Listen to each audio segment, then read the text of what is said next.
Good morning guys, welcome to my channel Lipa's blog. আবার সবাইকে welcome জানাই আমার নতুন আরেকটা ব্লগে। আশা করছি তোমরা সবাই ভালো আছো, আমরাও ভালো আছি।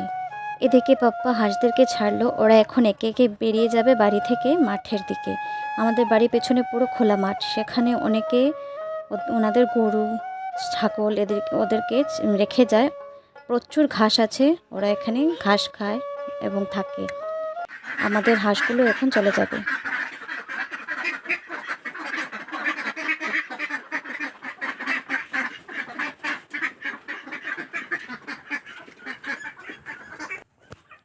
ছোট্ট হাঁস দুটোকে সকালে বাড়িতেই রাখি, কারণ ওরা তো ছোট, হারিয়ে যায়।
মা রোজ সকালে বড়ি দেয়। আমার মা একজন বিজনেস ওম্যান। উনি শুধু কালাই বড়ি দেন না, আরও অনেক গুণ আছে, আস্তে আস্তে সবাই দেখতে পারবে। যেদিন আমি উঠতে দেরি করি, মানে সকালে উঠতে পারি না কোনো কারণবশত, তখন ভাই মিক্সিতে বেটে দেয়, আর আমি যেদিন উঠে যাই আমি করি। তো দুজন মিলেমিশে করি। মধ্যবিত্ত পরিবার আমাদের, তো সবাই আমরা মিলেমিশে কাজ করি, এটাই আমাদের জীবন।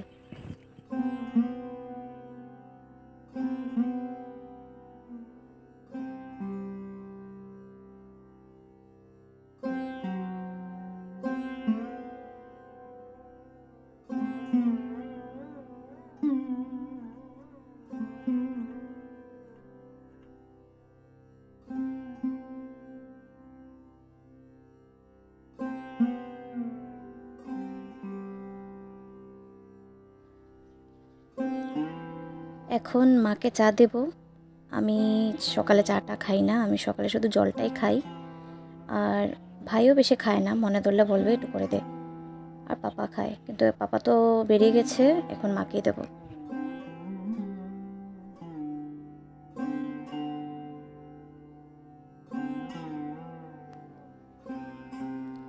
এদিকে আমি চুলায় ডাল সিদ্ধ বসিয়ে দিলাম, আর মা ভাত বসালো। আমি রেশনের চালের ভাত খুব একটা পারি না, বলা যায় ভালো হয় না। যদি কুকারে করি তাহলে ঠিক আছে, পারফেক্ট হয়, তাছাড়া পারি না আমি একদম। আর রেশনের খুব একটা খাওয়াও হয় না আমাদের ঘরে। আমাদের ঘরে বিবিটি চালই বেশি আসে, কিন্তু রেশনটা শেষ হলেই বিবিটি চাল আবার খাবো। আর বিবিটি চাল দিয়ে আমি ভাত ভালো করতে পারি, শুধু রেশনের চালটাই আমার নরম হয়ে যায়, আর না হলে ভাত একটু গুঁড়ি গুঁড়ি থেকে যায়, সেটাই প্রবলেম। এদিকে কুকারে আলু সিদ্ধ বসালাম। আর ঘরে আজ এমন কোনো সবজি নেই, তো কিছু শশা ছিল, লাল হয়ে যাচ্ছে দেখে ভাবলাম শশা দিয়ে শুক্তো করে নিই।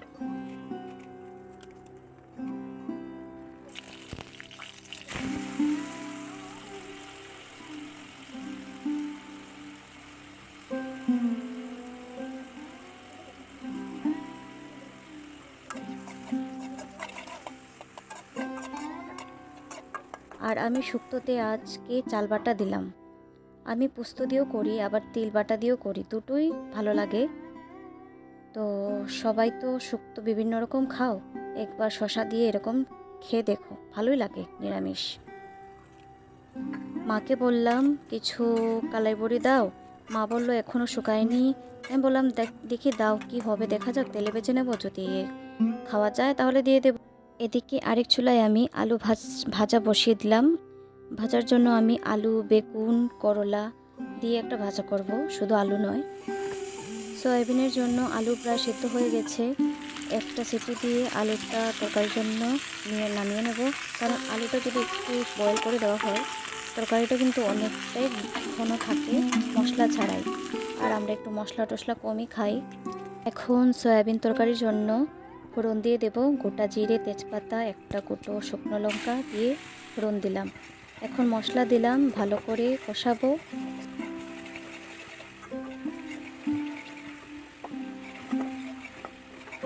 সয়াবিন দিয়ে একটু নাড়াচাড়া করলাম, তারপর ভাজা আলুগুলো দিয়ে দিলাম, আবার একটু ভালো করে নাড়াচাড়া করলাম, তারপর জল দিলাম।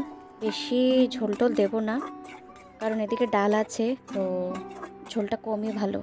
সয়াবিনটা বেশি ঝোল খেতে ভালো লাগে না।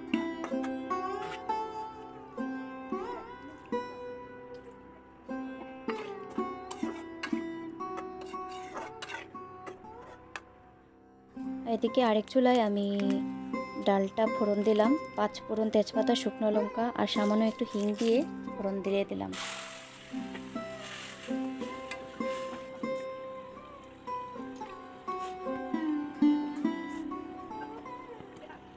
আমার রান্না প্রায় হয়ে গেছে, এখন একটু মেথি পাতা আর ঘি দিয়ে তরকারিটা নেড়ে নামিয়ে নিলাম।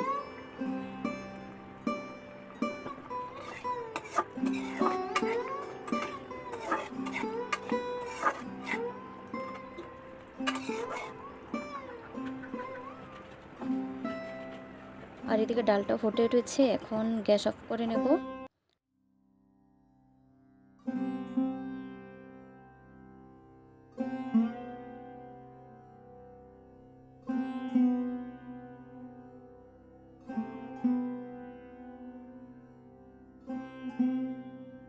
এবার রান্নাঘর পরিষ্কার করার পালা। আগে চুলোটা পরিষ্কার করব, তারপর বাসন ধুবো। আর আজ ওয়ালটাকে বেশি ভালো করে ঘষা টষা দেবো না, শুধু সামনের যে তেলটুকু লেগেছে তেলটুকু ছাড়িয়ে নেব।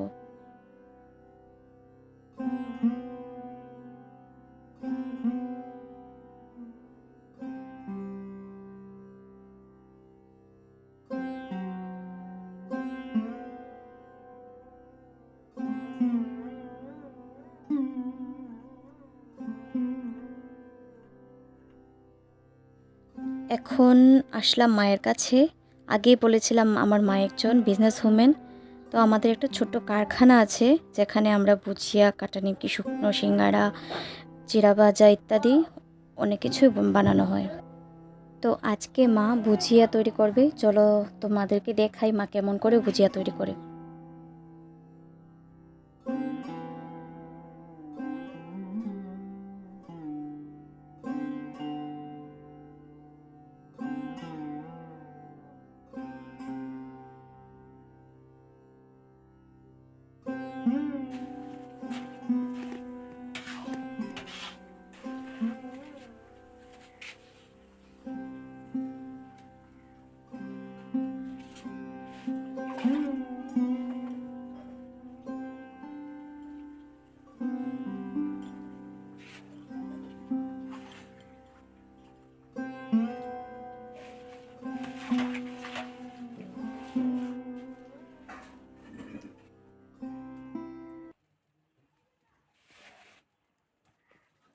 ঠান্ডা লাগে না? না না, দাঁড়াও দাঁড়াও।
মুলু, মুলু, মুলু, মুলু।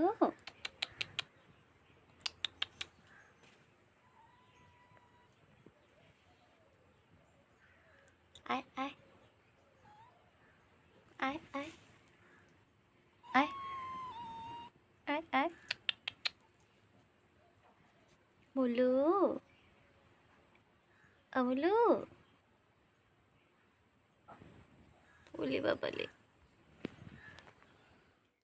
কি দুষ্টু দেখো, সারাদিন এই পর্দা ওই পর্দা, পাপোছ এগুলোর অবস্থা একদম রাখেই না। ভারী দুষ্টু।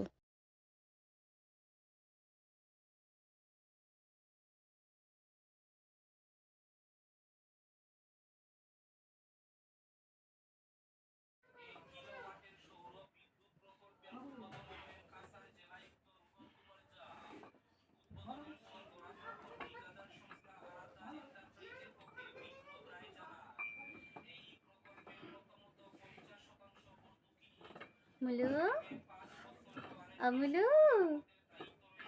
মুলু, মুলু, মুলু।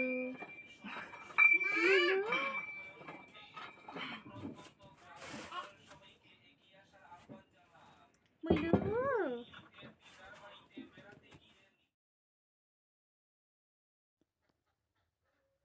এদিকে আমার হাঁসগুলোকে দেখো, বিড়াল দেখে কেমন ভয় পেয়েছে।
এবার বিছানাটা ভালো করে গুছিয়ে নিলাম।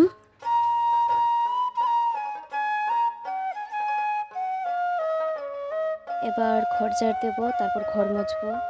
আগে বলেছিলাম পাপোছটা দেখো, মা আর মেয়ে মিলে কি করলো। ওরা মানে সারাদিন আছে, কি মানে পুরো বাড়িটাতে যা ইচ্ছে করে বেরোয়।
এখন এদিকে আমি ভাত বাড়লাম, শশা শুক্তো, মিক্স ভাজা, সয়াবিন আর এদিকে ডাল। তো এবার খেতে যাব।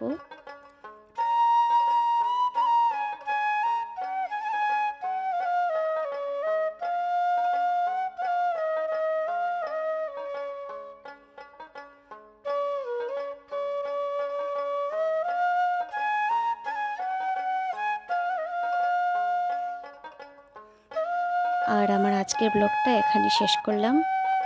সবাই ভালো থেকো, আমার চ্যানেলটাকে সাবস্ক্রাইব করো। Bye bye.